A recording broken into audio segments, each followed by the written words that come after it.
저는요, 시영님이 손을 떼셔야 된다고 생각해요. 그러니까 이게 능력이 없어서 손을 떼라가 아니라요.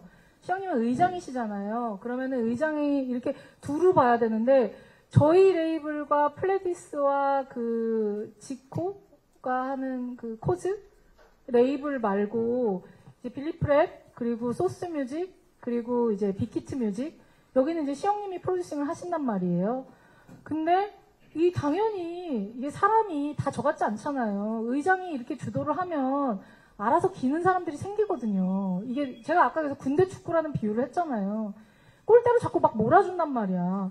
그럼 다른 레이블들이 의장한테 잘 보이려고 또 이상한 짓을 해요. 그게 인간의 이 하이브가 꼭 잘못됐다 아니라 SM도 그런 문제가 있고 SM 뭐 멀티 레이블 아니라도 다른 문제가 있죠. 이게 그냥 인간 본성의 문제라는 거예요. 이제 그런 문제가 생기지 않으려면 최고 결정권자가 그냥 위에 그냥 떠 있어야죠. 그렇지 않아요? 그래야 자율적으로 막 경쟁하고 이게 서로 이렇게 건강하게 크지. 최고 결정권자가 내 새끼는 첫째, 내 새끼는 둘째 이렇게만 하면 당연히 밖에서 볼 때 누가 적자냐, 누가 서자냐 뭐 이런 쓸데없는 논의가 나오잖아. 그러니까 저는 어쨌든 그 이렇게 큰 기업을 경영할 때 제가 이제 이번에 내부 고발하면서 무슨 얘기를 했냐면 ESG 경영하시라고.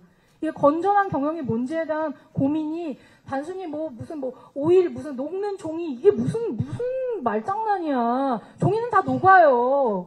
그거를 무슨 말장난 차라리 앨범을 덜 찍어야지. 덜 찍게 만들어야지. 왜 이런 말장난을 하냐고. 그러니까 이게 건강해지려면 이게 약간 그 거버넌스에 대한 이해도 있어야 되지만 그 오너십이 있어야 돼요. 내 이 회사를 어떻게 운영할 건지에 대한 확실한 그 로드맵이 있으면 사실상 더 그 균형을 오너가 더 맞춰야 돼. 그러니까 카피가 나올 수가 없어져야 되는 거예요, 사실. 카피가 나오잖아? 근데 오너가 지적해야 돼.